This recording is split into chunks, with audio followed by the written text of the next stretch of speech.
안녕하세요. 사연을 듣는 여러분께 인사부터 올려봅니다. 저는 세월이 언제 이리 흘렀나 싶은 70대의 할머니입니다. 저에게는 아주 가슴이 시리도록 아픈 이야기가 있습니다. 지금부터 그 이야기를 차근차근 풀어보려고 합니다. 저한테 사무치는 이야기이고 평생 잊을 수 없는 이야기이기도 해요. 끝까지 잘 들어주신다면 저와 함께 기쁨과 슬픔, 애환이 담긴 눈물을 흘릴 수 있을 것이라고 생각합니다. 저와 남편의 첫 만남은 20대 초반이었습니다. 이 나이에 이런 설명이 부끄럽기도 하지만 정말 요즘 젊은이들과 다를 것 없이 불타오르는 사랑을 했더랬지요. 그때부터 키워온 사랑으로 20대 중반에 들어섰을 때는 결혼까지 하게 되었습니다. 지금이야 결혼 정년기가 30대로 늦춰졌다 했지만 그 당시에는 20대 초반에도 결혼을 하는 사람들이 수두룩했답니다. 저도 집안에서는 노처녀 소리를 듣기 일보 직전인 딸이었습니다. 집에서는 제 결혼에 당연히 두 손을 들고 환영을 해주셨고요. 양가의 넉넉한 지원은 없었지만 그래도 두 다리 뻗을 수 있는 공간은 얻을 수 있었습니다.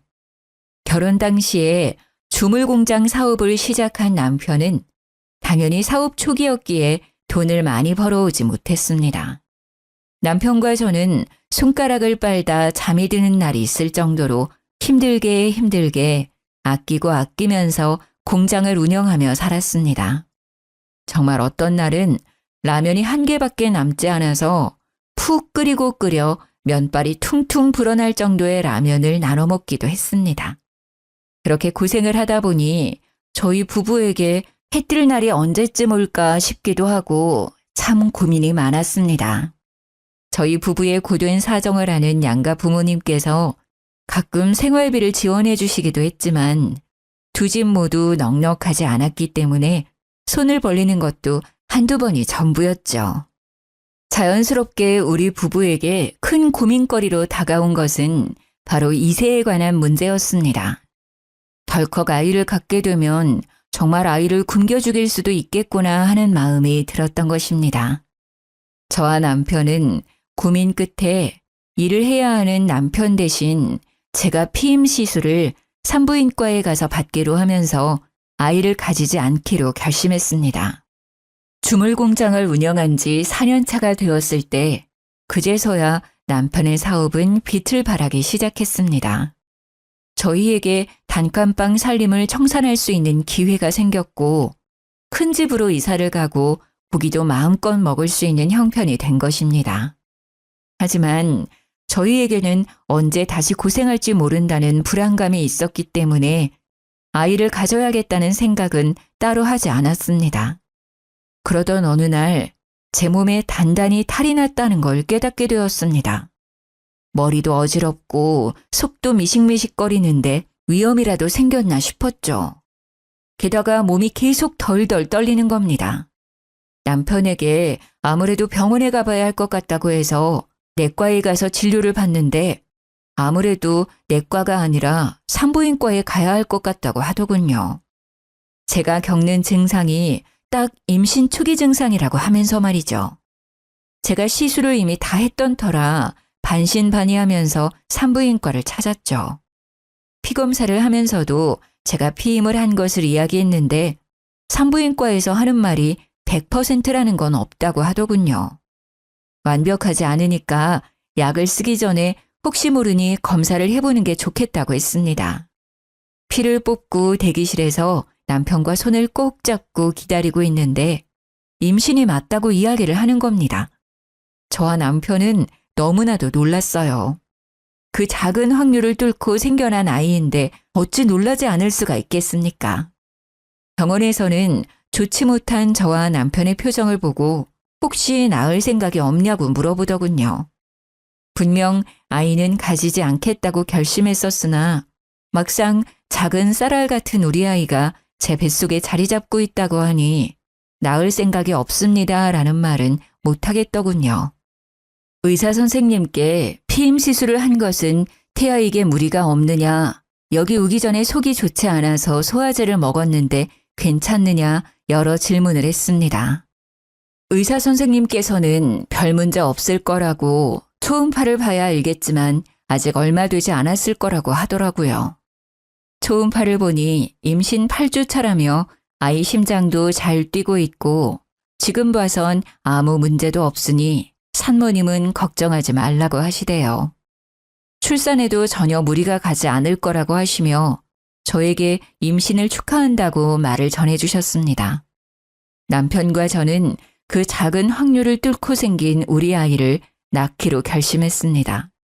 그때부터 남편은 제 발이 닿으면 안 되는 사람처럼 저를 안고 업고 다니곤 했습니다.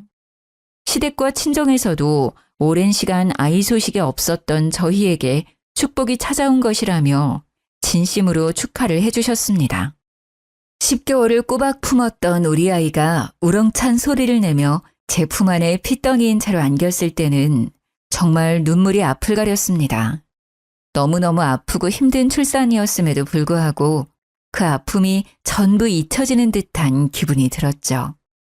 아이를 낳고 몸조리를 하고 회복을 하는 도중에도 시댁이고 친정이고 할 것 없이 저의 손발이 되어주셨고 많은 도움을 주셨습니다. 아무것도 모르는 초보 엄마를 위해 양가 어르신들이 두 팔을 걷고 나서주신 것이죠. 전몸살이라도 나면 친정어머니고 시어머니고 할 것 없이 제 몸살을 풀어주시려 온몸을 주물러 주시기도 했고요. 아이가 하도 울어대니 그 아이를 업고 달래느라 잠이 부족한 저를 위해 시부가 아이를 대신 달래주시기도 했죠. 온 가족이 아이의 눈앞에 알짱거리며 살펴주신 덕분인지 우리 아이는 정말 사랑을 듬뿍 받으며 하루가 다르게 무럭무럭 자랐습니다. 거기다가 집에 떡하니 아들을 낳은 덕에 시댁에서도 친정에서도 서로 경쟁하듯이 지원을 해주시고 싶어 하셨습니다. 물론 두 집 모두 넉넉한 살림은 아니었기에 돈으로 보여주셨다기보다는 행동으로 보여주셨죠. 그렇게 하루하루를 울어도 보고 짜증도 내고 행복함에 젖어 아이를 키웠고 아이는 기어다니다가 걸어다니게 되고 뛰어다니며 말썽을 피우는 나이가 되었습니다. 아이가 4살이 지난 어느 날, 그날은 우리 시부가 아이를 데리고 시장 구경을 다녀오겠다며 현관문을 나섰습니다. 걱정이 조금 되긴 해서 시부에게 아이 손을 꼭 잡고 가셔야 된다고 신신당부를 했죠. 최근 들어 시부의 건강이 많이 나빠지기도 했고 깜빡깜빡 하시는 증상이 늘어서 걱정이 되었거든요. 시부가 나이가 있으니 언제 쓰러질지 모른다는 불안감에 손주와 더 많은 시간을 보내고 싶다고 요 앞에 시장에 잠시 나갔다 오겠다고 하셔서 어쩔 수 없이 허락을 했습니다.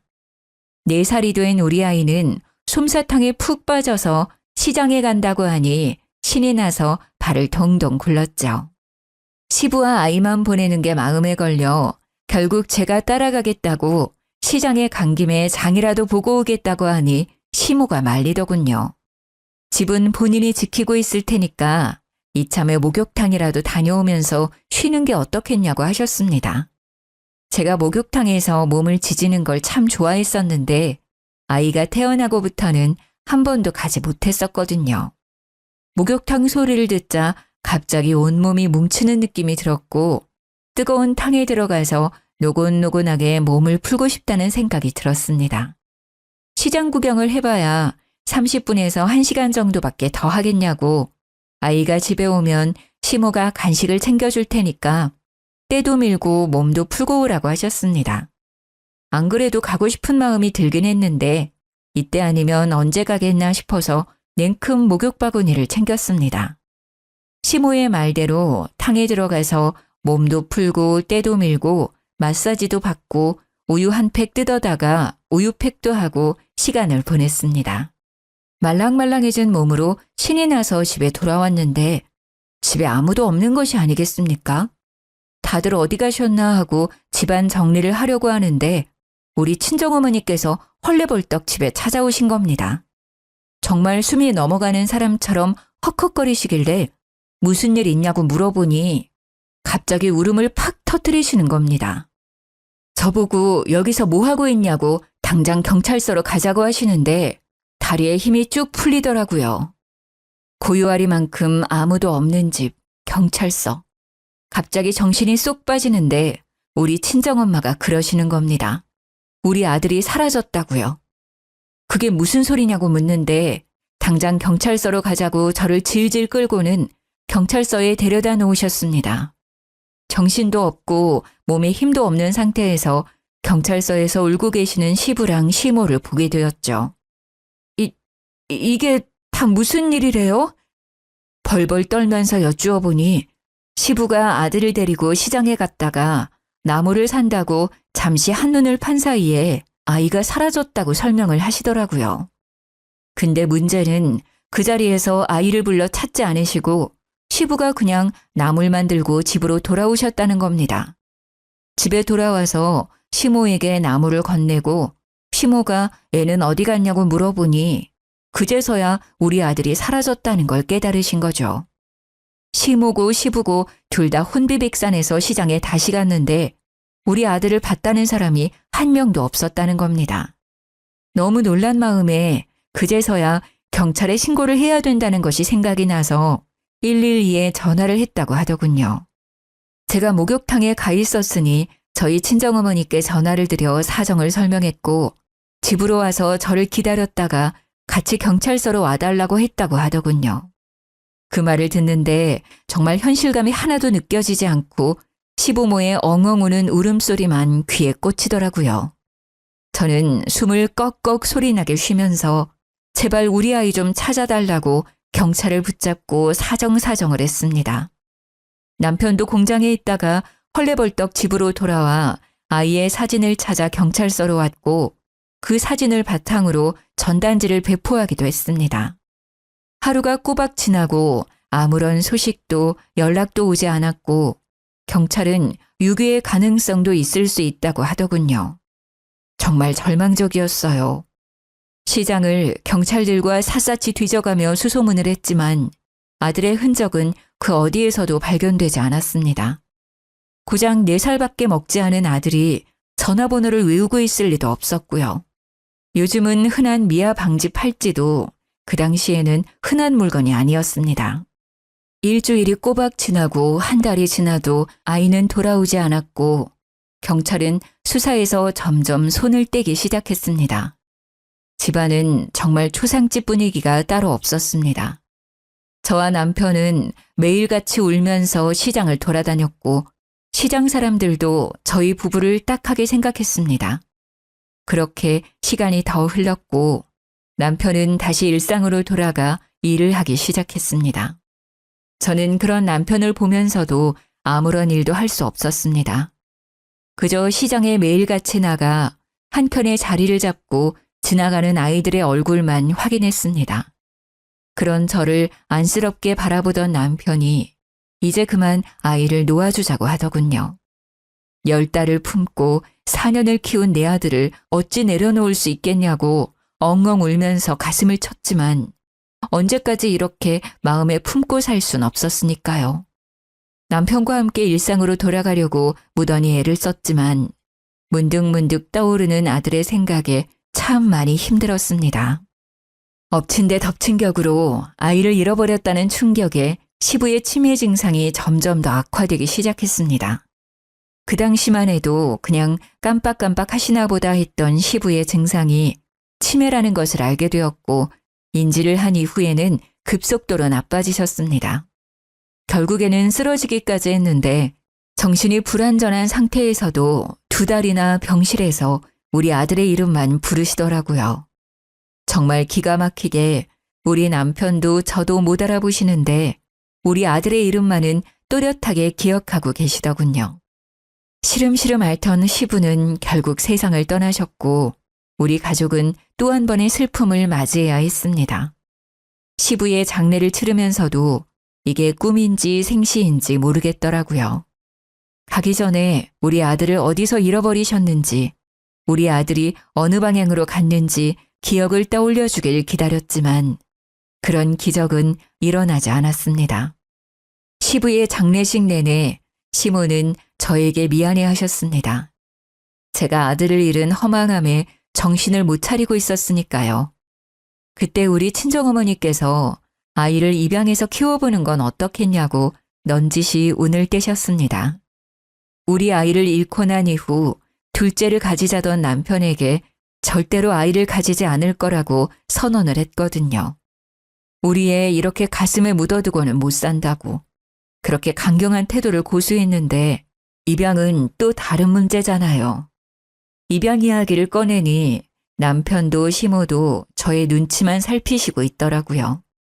우리 친정어머니께서 제 손을 꼭 잡으시면서 우리 아이가 살아있다면 어딘가에서 누군가의 보호를 받고 살고 있지 않겠냐고 하시더라고요.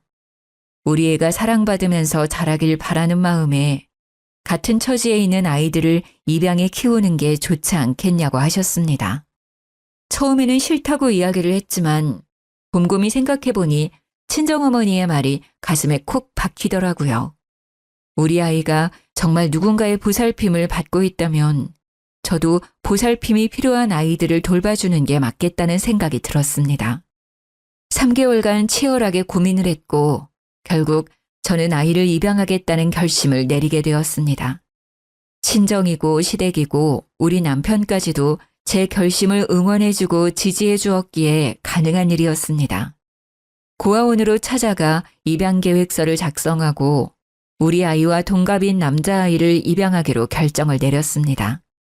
그런데 원장 선생님과 이야기를 나누고 있는데 말도 잘 못하는 여자애기가 오빠, 오빠 하면서 울고 있는 겁니다. 넌 누구니? 하고 물어보는데 애기가 아무 말도 못하고 엉엉 울더라고요. 알고 보니까 친동생은 아닌데 고아원에서 같이 생활하면서 친동생처럼 지내던 아이라고 하더군요. 제가 입양을 하려던 아이는 우리 아들이랑 동갑인 5살이었고 그 여자아이는 4살이라고 했습니다. 그 이야기를 듣는데 우리 아이를 잃어버렸던 시기가 딱 4살 때였다는 게 생각이 나면서 여자아이가 눈에 밟히더군요. 결국에는 남편과 상의를 하여 그 여자아이까지 2명을 모두 입양하기로 결정을 내렸습니다. 입양 준비가 끝나고 아이를 둘 다 집으로 데려왔습니다. 후적에도 당당하게 입양했다는 사실을 올려두었습니다. 정리된 등본을 보는데 사망 신고를 하지 않았기에 실종으로 처리가 되어 있는 우리 친아들을 보며 또 한 번 가슴이 찢어지는 고통을 느끼게 됐죠. 하지만 저는 꿋꿋하게 마음을 잡고 입양한 2자식을 내 자식이다 생각하면서 키우기 시작했습니다. 아들 하나, 딸 하나. 주변에서는 제가 아이를 잃고 입양을 하고 아이들에게 정을 붙이려고 노력하는 모습을 보면서 많은 도움을 주셨습니다. 우리 아들을 잃어버렸던 트라우마가 단단히 있었던 터라 아이들이 절대로 혼자서 돌아다니지 못하게 했지요. 아이들이 자라서 중학생이 되고 고등학생이 되고 대학생이 될 때까지도 물가에 내놓은 아이 보듯 돌봤습니다. 물론 아이들은 자기들도 다 컸다고 저에게 몇 번 반말을 하긴 했지만 저는 꿈쩍도 하지 않았습니다. 성심성의껏 돌보았다고 정말 자부할 수 있습니다. 남편의 주물 공장은 남부럽지 않게 잘 돌아가고 있었고 저에게는 가슴으로 낳은 2자식들이 든든하게 버텨주었습니다. 아이들이 취업을 할 때까지도 아이들의 일상을 시시콜콜 확인하고 있었는데 어느 날 아들이 그러더군요. 제가 너무 자신의 일상생활을 쥐고 흔들어서 숨이 막힌다고요.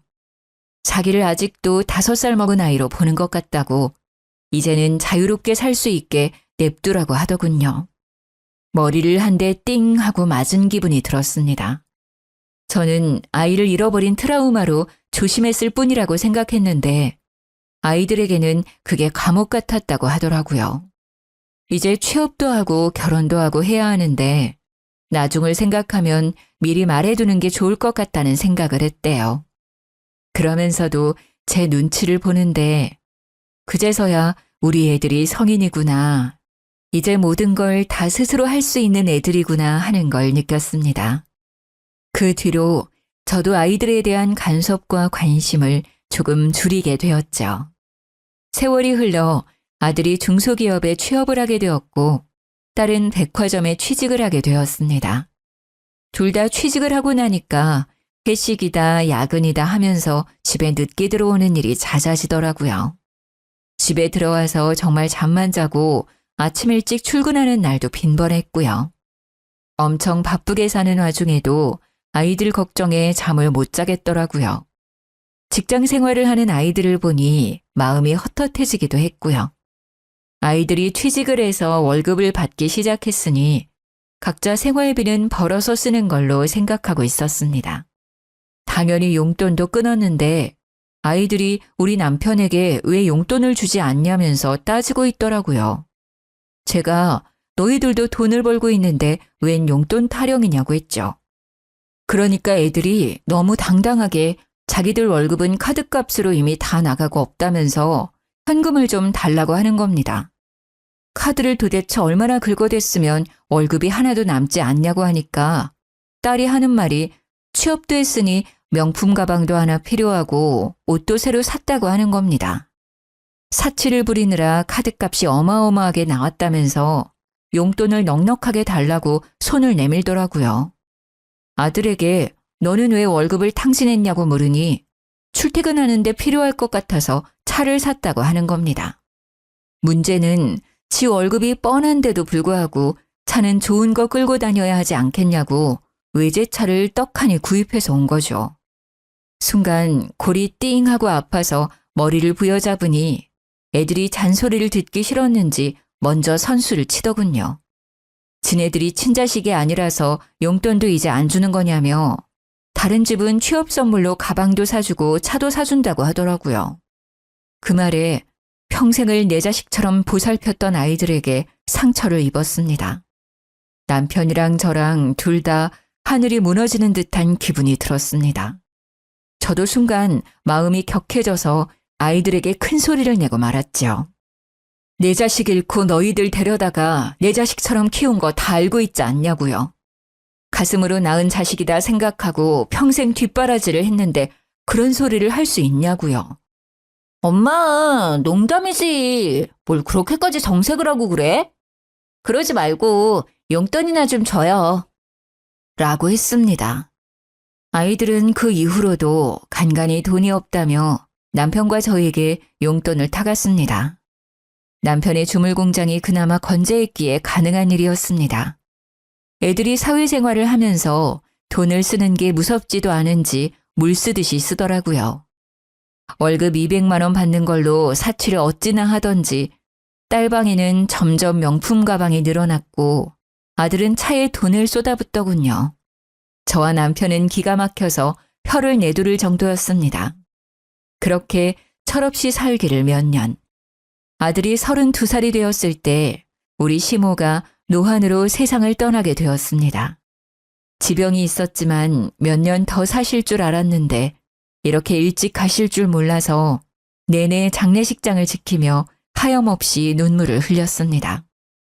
우리 시모가 저에게 마음에 묻어둔 자식이 있어 이렇게 병이 났나 보다 하셨는데 잃어버린 제 아들이 생각이 나서 한참을 더 울어야 했지요.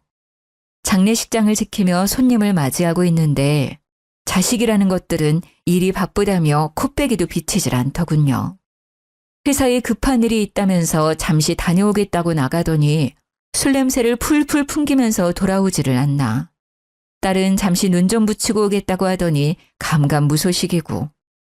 조문 오신 옆집 아줌마가 딸이 웬 남자랑 카페에서 놀고 있던데 그쪽 사위냐고 물어보시더라고요.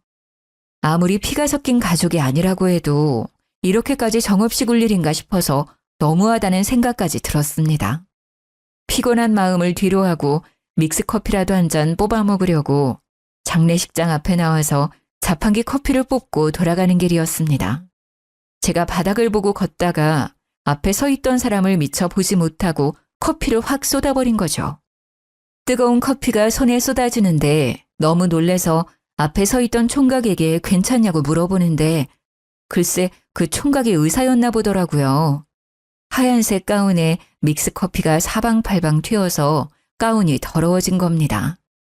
이를 어쩜 좋나 싶어서 제가 세탁을 해서 돌려주겠다고 하는데 제 손을 덥석 잡더니 어머님, 손 괜찮으세요? 하고 물어보더라고요. 그제서야 뜨거운 커피가 제 손에 온통 쏟아졌다는 걸 깨달았습니다. 그 의사 총각이 저에게 커피가 뜨거웠을 텐데 화상이라도 입은 거 아니냐고 제 손을 막 이리저리 살피더라고요. 제가 꿈뻑꿈뻑 눈만 뜨고 있으니 자기가 외과 의사라고 하면서 조금 빨개지긴 했지만 물집 잡힐 화상은 아닌 것 같다고 하더군요. 혹시 모르니까 차가운 물로 깨끗하게 씻고 자기 진료실로 오면 연고를 발라주겠다며 친절을 베풀었습니다. 아니라고 제가 약 사서 바르면 된다고 그나저나 가운이 더러워져서 어떻게 하냐고 발을 동동 굴렀더니 여분의 가운이 있어서 괜찮다고 하더라고요. 사람이 참 선하게 생긴 게 사위로 삼으면 딱 좋겠구나 싶어서 눈이 자꾸 가더라고요. 장례식이 전부 끝나고 발인까지 죄다 마친 후에 시모 영정사진을 저희 집에 가져다 놓았더니 자식들이 기겁을 하더라고요. 기분 나쁘게 영정사진을 왜 집에다가 걸어두냐면서 귀신이라도 나타날까 무섭다고 하는데 기가 막혔습니다. 우리 남편이 결국 참지 못하고 딸에게 그게 무슨 말버릇이냐고 해도 해도 너무한다고 한 소리 했죠. 그러니 딸이 왜 죽은 사람 사진을 집에다가 놓냐고 하면서 남편에게 소리를 꽥 지르는 게 아니겠습니까? 원래 저렇게 막되먹은 아이였나 하는 생각이 들면서 마음이 참 씁쓸하더라고요. 그래서 저도 자식들에게 그랬죠. 아무리 피가 섞이지 않고 대면대면하게 지낸 할머니라고 해도 그렇지. 장례식장 내내 어딜 그렇게 싸돌아다니느라 바빠서 자리를 지키지도 않았니? 첫째 너는 회사 간다 하더니만 술 냄새를 잔뜩 풍기면서 돌아오지를 않나. 둘째 너는 눈 좀 묻히고 온다더니 장례식장 앞 카페에서 데이트를 하고 돌아오질 않나. 제가 대놓고 일침을 날리니까 애들이 전부 꿀먹은 벙어리 마냥 조용해지더라고요. 남편도 머리가 아픈지 다들 들어가라고 하는데 아들이 궁시렁거리는 소리가 조용히 울려 퍼졌습니다. 다른 집 할머니들은 죽기 전에 재산도 나눠주고 한다는데 우리 할머니는 그런 것도 안 해주고 말이야. 우리 회사 동기는 보니까 재력 있는 할머니 만나서 손주들한테 땅이랑 건물이랑 다 물려줬다는데. 그 말에 우리 남편이 머리 끝까지 화가 나서 아들에게 소리를 질렀습니다. 저도 아들의 말에 너무 놀라서 헛웃음이 다 나더라고요. 너 그게 무슨 말본세야? 내가 너네 눈치 보면서 사느라 그동안 하지 못한 말이 한두 개인 줄 알아? 자식으로 생각해서 걱정되는 말을 하면 친자식이 아니라서 잔소리며 참견이며 하는 거냐고 폐악을 부리고 용돈 달라고 손 내밀 때마다 소비 습관이 걱정돼서 말을 하면 친자식 아니라서 참견하는 거냐고 하고 여태까지 키워준 게 몇 년인데 그런 소리를 우리 앞에서 하고 있어. 그러니까 아들이랑 딸이 기가 차다는 듯이 혀를 차면서 이야기를 하더라고요. 키워준 게 몇 년이냐고요? 진짜 친자식들한테는 그런 거 물어보지도 않는다고요. 우리가 남이니까 우리한테 쓴 돈이 아까워서 지금이라도 뽕 뽑으려고 그러는 거죠? 나중에 죽으면 몇 자리 돌봐줄 사람도 필요하고 병수발 들 사람도 필요하니까.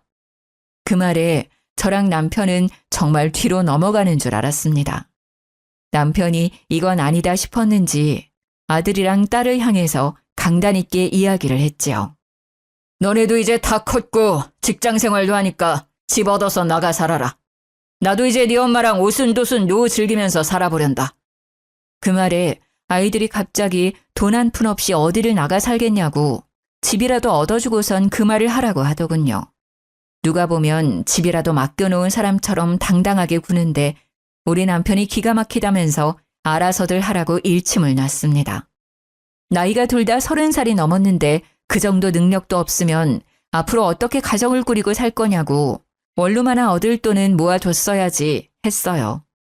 애들이 그제서야 남편이 진심으로 한 이야기라는 걸 알았는지 저에게 달라붙더라고요. 엄마, 우리 진짜 내쫓을 거 아니지? 우리를 친자식이라고 생각한다며 하면서 말이죠.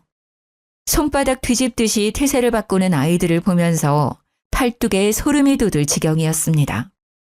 저도 남편의 뜻을 따라 모르겠다고 나도 네 아빠 말대로 할 거라고 하고는 방에 들어와 문을 닫아버렸습니다. 그 다음 날부터는 진짜 내쫓길까 무서웠는지 지들이 집 청소도 하고 설거지도 하면서 우리 부부 눈치를 보더군요. 그렇게 유예 기간을 주고 1년을 더 보낸 어느 날, 아들이 결혼을 하겠다면서 여자를 하나 데리고 왔습니다. 양가에서 허락만 한다면 당장 결혼하고 싶다고 하는데 예비 며느리가 한다는 소리가 아주 가관이었습니다. 아버님이 공장 운영하시면서 돈을 꽤 번다고 하던데 맞나요? 그러면 집은 강남에다가 얻어주실 수 있죠? 저도 결혼하고 나면 일 그만두고 싶은데 생활비 좀 보태주실 수 있나요? 그 말에 우리 남편이 열이 받아서 생활비를 왜 우리가 보태주냐고 결혼했으면 가정은 스스로 돌보는 거라고 했습니다. 그러자 입을 삐죽이면서 대뜸 우리 아들한테 결혼을 다시 생각해보자고 하고 자리에서 일어나더라고요. 뭐 저런 게 다 있나 하는 얼굴로 바라보고 있는데 아들이 벌떡 일어나서는 아빠 하면서 남편을 부르더라고요. 저랑 남편은 결국 며칠간의 논의 끝에 아들에게 집은 구해주고 생활비는 보태주지 않는 방향으로 합의를 보고 결혼을 시켰습니다. 강남은 아니었지만 회사 가까운 곳에 집을 얻어주면서 더 이상 우리에게 돈돈거리지 말라고 선언을 했죠. 아들 장가 보내고 한시름 놨다 싶었는데 몇 개월 뒤에 딸도 결혼을 하겠다고 하면서 오빠한테 집을 해줬으니 자기도 해달라고 하더군요. 둘 다 자식인데 어떻게 한 놈만 해주고 한 놈은 무시할 수 있겠습니까? 남편이 공장 대출을 받아서 집을 해주고는 저에게 공장 대출금만 갚고 나면 모든 걸 다 정리하고 쉬자고 하더군요. 5년이란 세월이 흐르는 동안 공장을 담보로 저금리 대출을 받았던 돈은 다 갚았고 공장도 웃돈을 주고 팔았습니다. 우리 자식들은 아들, 딸을 낳고 잘 살고 있었고 저희 친정엄마는 노환으로 인해 병원에 입원을 하게 되었습니다. 병원에 입원해 있는 동안 우연히 예전에 커피를 쏟았던 그 의사 선생을 다시 만날 수 있게 되었습니다. 우리 친정엄마가 병원에 입원해 있어서 자주 온다고 하니 가끔 병실에 인사도 하러 오고 같이 자판기 커피를 뽑아 마시며 시간을 보내기도 했죠. 물론 의사 선생이 많이 바빠서 오랜 시간 이야기를 나눌 순 없었지만 일주일에 한두 번 5분에서 10분 이야기를 나누는 시간이 참 즐거웠습니다. 우리 아들이 40살이 되었을 때 제 나이도 70살이 되었는데 칠순잔치를 하자고 하더군요. 아이들이 먼저 말을 꺼내길래 당연히 자식들이 준비해 주는 줄 알았더니 지들은 돈이 없으니 저보고 예약을 하라고 하더군요. 고급 호텔에서 격식 있게 하자며 1,000만 원이 든다고 말하는데 어휴, 제가 올 사람도 많지 않은데 뭘 그리 비싼 곳에서 하자고 하냐. 그냥 가족들끼리 간단하게 밥 먹고 끝내자고 했습니다. 제 생일잔치에 제 돈 내고 그리 비싼 곳에서 할 필요가 없었으니까요. 그러니까 자식들이 공장 팔아서 돈 좀 받지 않았냐고 자기들 처가 시댁 식구들에게 자랑을 좀 하게 돈을 쓰라고 하는 겁니다. 결국 제가 원하던 조용한 생일잔치는 사라지고 원하지 않게 모든 일가 친척을 다 초대해서 호텔에서 잔치를 하게 되었습니다. 잔치가 끝나갈 무렵에 친정어머니께서 입원해 있던 병원에서 급하게 연락이 왔습니다. 저는 전화를 받고 놀라서 잔치 중간에 뛰쳐나가 병원으로 달려가게 되었죠. 제 칠순잔치 날 92살이시던 우리 친정어머니께서 깊은 영면에 잠기셨습니다. 저는 또 한 번의 장례를 치르면서 심신이 많이 지친 상태가 되었죠. 자식을 잃은 아픔과는 달리 부모의 죽음은 또 다른 상실감으로 찾아오더군요. 근데 우리 자식들이 그런 저를 보면서 뭐라고 했는지 아십니까? 글쎄, 생일잔치 중간에 나오는 게 어디 있냐고 그 호텔 예약 잡는 게 얼마나 어려운 건지 아냐고 하더군요. 비싼 밥 제대로 먹지도 못하고 나왔다고 억울하다고 하는데 진짜 뺨이라도 한 대 갈기고 싶어 주먹을 불끈 쥐었습니다. 제 마음을 대변하듯 우리 남편이 아들의 뺨을 후려쳤습니다. 너 지금 다른 사람도 아니고 할머니가 돌아가셨다는데 그 나이 먹고 할 말이야? 아, 지금 내 뺨 때렸어? 내가 친자식이 아니라서 막대하는 거지 지금. 나도 이제 당신들 내 부모라고 생각 안 하고 살 거야. 돈을 꽁꽁 싸들고 있으면서 한 푼도 나눠주질 않는 걸 보면 나중에 친자식 찾으면 다 주려고 그러는 거 아니야. 위선자들 같으니라고. 당신 같은 사람들 돈줄이라고 생각했지? 단 한 번도 부모라고 생각한 적 없어. 그 말에 열이 받은 남편이 아들의 멱살을 잡으면서 우리도 너희들을 내 자식이라고 생각하지 않을 거라고 했습니다. 일촉즉발의 상황이 되자 저는 발을 동동 구르고 있었는데 순간 누군가가 남편과 아들을 말리면서 여기서 이러시면 안 된다고 하더라고요. 누군가 하고 보니 바로 그 의사 선생님이었습니다. 친정엄마가 돌아가셨다는 소식을 병실에서 전해 들은 건지 장례식장으로 저를 찾아왔더라고요. 너무 고마운 마음에 눈으로 인사를 하는데 우리 아들이 갑자기 의사 선생을 팍 밀치면서 당신은 뭔데 참견이냐고 큰 소리를 내더라고요. 뒤에서 지켜보고 있던 경호 직원들이 의사 선생을 밀치는 아들에게 다가와 양팔을 턱턱 잡더니 장례식장에서 난동 부리지 말라고 경고를 하고는 끌고 가더라고요. 듬직한 직원들 사이에 초라하게 끌려나가던 아들이 발버둥을 치면서 이거 안 놔? 하는데 참 찌질해 보였습니다. 제가 의사 선생에게 미안하다고 우리 아들이 참 경우가 없는 놈이라 그렇다고 사과를 했죠. 그러니까 의사 선생이 아니라고 괜찮다고 하더니 저분들이 자식들이냐고 저에게 묻더라고요. 질문이 조금 이상하다 싶긴 했지만 고개를 끄덕이면서 대답을 했죠. 부끄럽지만 제가 가슴으로 낳은 자식들이랍니다. 그래서 그런지 마음을 영 잡지 못하고 저리 엇나가네요. 부족한 것 없이 키운다고 키웠는데도 친자식이 아니라서 차별당하는 것 같다는 자격지심을 가지고 있어요. 입양을 하면 다들 그런 생각을 가지고 있는 건지 가슴이 답답하네. 그러니 의사 선생이 하는 말이 모든 입양아들이 그런 건 아니라고 하더군요. 저도 어릴 때 입양이 되어서 양부모 밑에서 자랐지만 저런 마음을 먹어본 적 단 한 번도 없습니다. 저 사람들이 못된 사람들이니 너무 마음 아파하지 마셔요. 제가 고맙다고 인사를 하니 친정엄마께 국화 한 송이 올리고 싶은 마음에 방문을 했다고 하더군요. 가서 인사드려도 된다고 하니까 조용히 들어가서 기도도 올리고 인사도 올리더라고요. 짧게 만나서 이야기도 많이 나눠보지 못한 사람인데 예의도 바르고 참 대단하다 싶었습니다. 입양하라는 콤플렉스도 전혀 없어 보이니까 더욱 우리 자식들이랑 비교가 되더라고요. 저의 표정이 영 좋지 못하니 선뜻 자리에서 일어나지도 못하고 저에게 두런두런 이야기를 하기 시작했습니다. 자기 나이가 40살인데 토끼 같은 자식들도 둘이나 있다면서 사진을 보여줘도 되겠냐고 하길래 고개를 끄덕였습니다.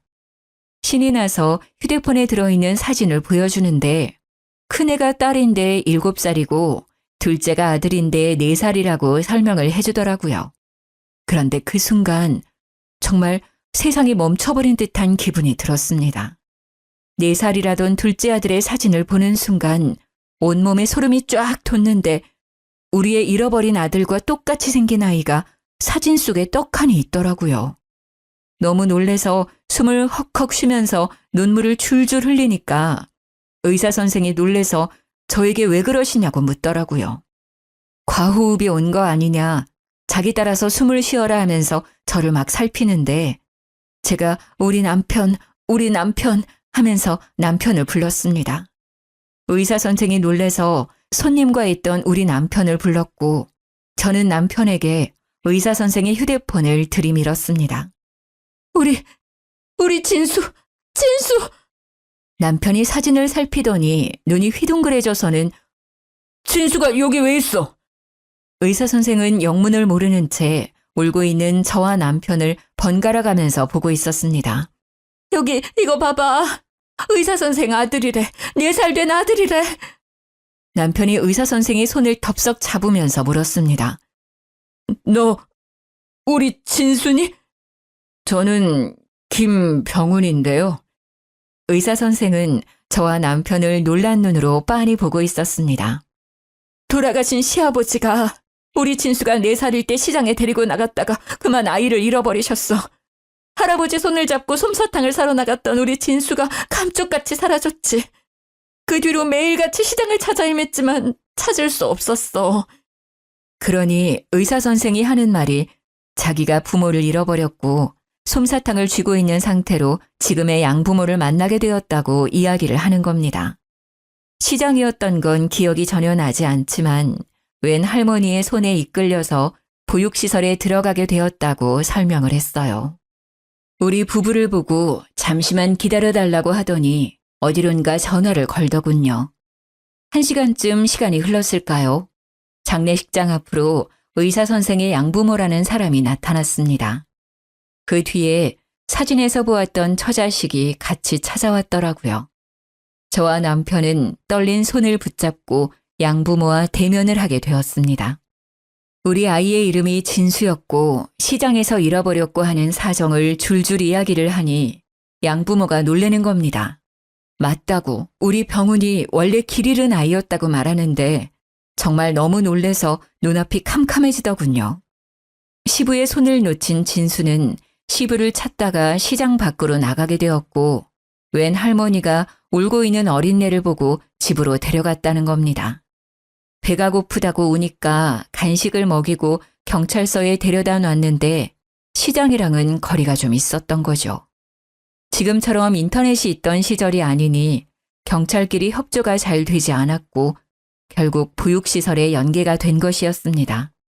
거기서 지금의 양부모에게 입양이 되었고 이진수에서 김병훈으로 이름까지 바뀌게 된 것이었죠. 그러니까 의사 선생이 정말 잃어버린 우리 아들 진수였던 것입니다. 우리는 바로 유전자 검사를 의뢰했고 천국과 지옥을 오가며 2주를 버틴 결과 친자가 일치한다는 결과를 받게 되었습니다. 양부모도 우리 아들 진수도 진수의 처와 자식들까지도 우리 부부에게 고생했다고 눈물바람으로 인사를 전하더라고요. 저희도 고생했다, 고맙다, 버텨줘서 고맙다 인사를 했습니다. 그 뒤로 진수는 저희와 양부모를 오가며 아들 노릇을 톡톡히 하기 시작했습니다. 며느리와 손주들까지도 얼마나 성심이 곱던지 뒤늦게 나타난 저희 부부가 부담스러웠을 텐데도 진심을 다해 살갑게 굴더군요. 낯설어하는 손주들과 친해질 수 있도록 따로 시간까지 마련해 주었습니다. 장례식장에서 그 소란이 일어난 이후 우리는 입양한 아들, 딸과는 완전히 인연을 끊었습니다. 간간히 주던 생활비를 끊어버리니 또 한 번 난리를 쳤죠. 손주들 조기 유학을 보내야 한다며 지원을 해달라고 뻔뻔하게 굴길래 내쫓았습니다.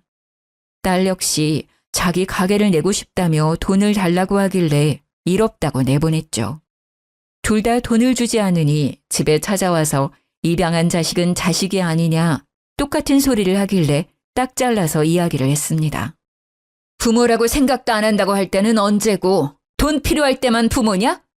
너희에게 진심으로 실망했고 지금까지 지원해준 돈만 해도 충분하다 생각이 든다. 너희의 뻔뻔함에 치가 떨리니 지금이라도 파양을 할 생각이다. 끝까지 1억을 주면 조용히 파양당하겠다고 고집부리는 것들을 보면서 혀를 내둘렀습니다. 저희는 변호사의 도움으로 파양 신청을 했고 그 이후로도 자식들 유학비 지원해달라, 빚 좀 갚아달라 하면서 몇 번이나 찾아오는 걸 돌려보냈습니다. 뒤늦게 만난 친아들에게 부담이 되고 싶지 않아서 노후 자금을 아끼며 잘 살고 있고 난동을 부린 파양당한 자식들은 접근 금지까지 신청해 두었습니다. 키운 정이 있어 마음이 아프긴 했지만 뻔뻔하게 부모를 돈이라고만 생각하는 그들은 없는 게 낫겠다 싶더라고요. 앞으로의 여생이 얼마나 남아있을지 짐작이 가진 않지만 뒤늦게 찾은 우리 아들 진수와 함께 행복한 여생을 보내려고 합니다. 손주들과 며느리까지 알뜰살뜰하게 챙기면서 지금부터라도 진짜 가족의 정을 나누며 살아갈 겁니다. 제 이야기는 여기까지입니다. 들어주셔서 감사해요.